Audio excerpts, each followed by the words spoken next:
എന്താണ് ദൈവത്തിലുള്ള വിശ്വാസം?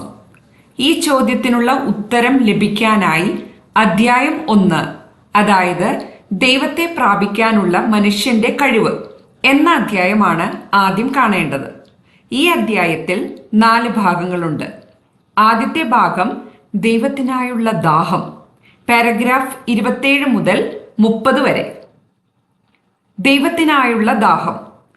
സാധാരണയായി വെള്ളം കുടിക്കാൻ ദാഹിക്കുന്നു എന്ന് നമ്മൾ പറയാറില്ലേ? ശരീരത്തിന് നിർജ്ജലീകരണം സംഭവിക്കുമ്പോഴാണ് വെള്ളത്തിനായുള്ള ദാഹം ഉണ്ടാകുന്നത്. വെള്ളം കുടിച്ചു കഴിയുമ്പോഴോ ശരീരത്തിന് ഒരു പുത്തൻ ഉന്മേഷം ലഭിക്കുന്നു. ഇതുപോലെ മനുഷ്യന് പൂർണ്ണ ഉന്മേഷവും സംതൃപ്തിയും ലഭിക്കേണ്ടതിന് അവന്റെ ഹൃദയത്തിൽ ദൈവത്തിനായുള്ള ദാഹം രേഖപ്പെടുത്തപ്പെട്ടിട്ടുണ്ട്.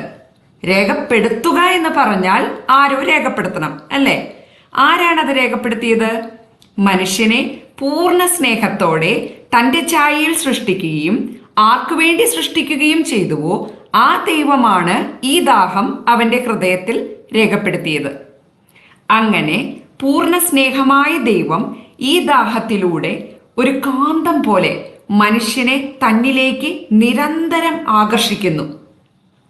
ഇവിടെ ദൈവവുമായുള്ള ഐക്യത്തിനാണ് മനുഷ്യനെ ദൈവം വിളിക്കുന്നത്. ഇത് മനസ്സിലാക്കാനായിട്ട് നമുക്കൊരു ഉദാഹരണം കാണാം. ഒരു രാജാവ്, ആ രാജാവുമായുള്ള ഐക്യത്തിന് നിങ്ങളെ വിളിച്ചാൽ പിന്നെ നിങ്ങളുടെ സ്ഥാനം എന്തായിരിക്കും?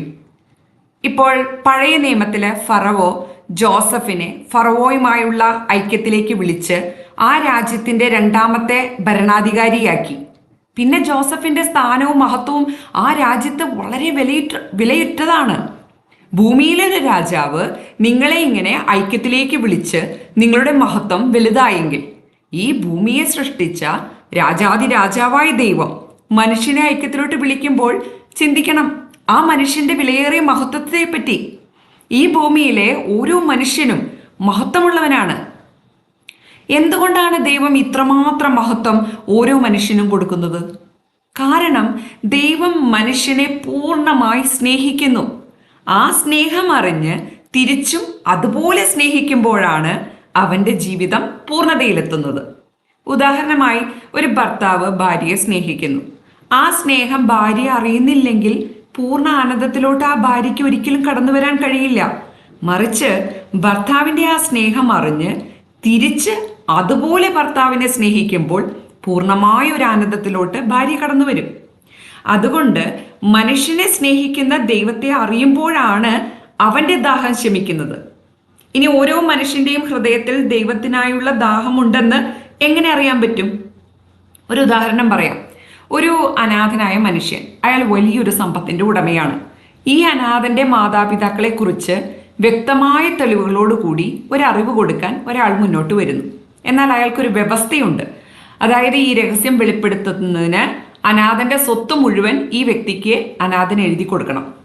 ഒരു നിമിഷം പോലും ചിന്തിക്കാതെ ആ അനാഥൻ തന്റെ സ്വത്ത് മുഴുവൻ ആ വ്യക്തിക്ക് എഴുതി കൊടുക്കാൻ ആ നിമിഷം തന്നെ തയ്യാറാകും. അതെന്തുകൊണ്ടാ?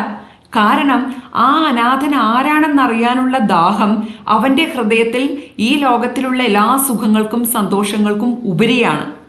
അതുപോലെ തന്റെ സൃഷ്ടാവായ ദൈവത്തെ അറിയാനുള്ള ദാഹം ഓരോ മനുഷ്യന്റെ ഹൃദയത്തിലുമുണ്ട്. ചരിത്രത്തിലോട്ട് നോക്കിക്കോളൂ. പല മതവിശ്വാസങ്ങളിലൂടെയും ആരാധന അനുഷ്ഠാനങ്ങളിലൂടെയും മനുഷ്യൻ എപ്പോഴും ദൈവത്തെ കണ്ടെത്താൻ ശ്രമിക്കുകയാണ്.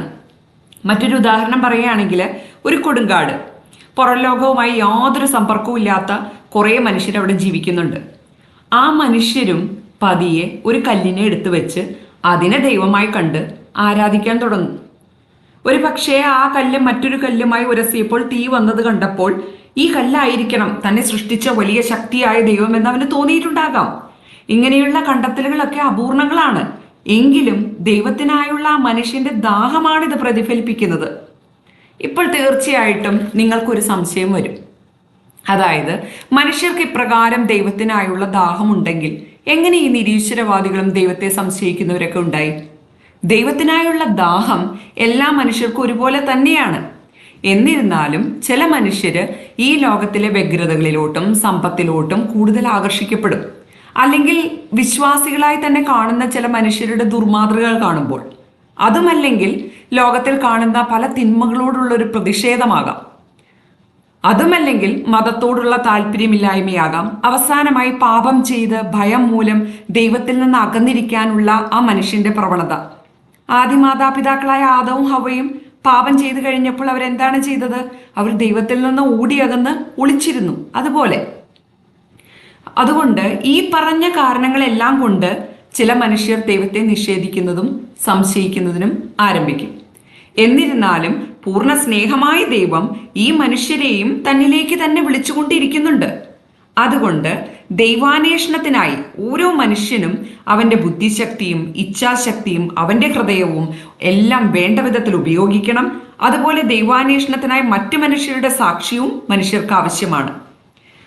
അടുത്തതായി ദൈവത്തെ അറിയുന്നതിനുള്ള വഴികൾ നമുക്ക് കാണാം. കർത്താവിനെ അന്വേഷിക്കുന്നവരുടെ ഹൃദയങ്ങൾ ആഹ്ലാദിക്കട്ടെ.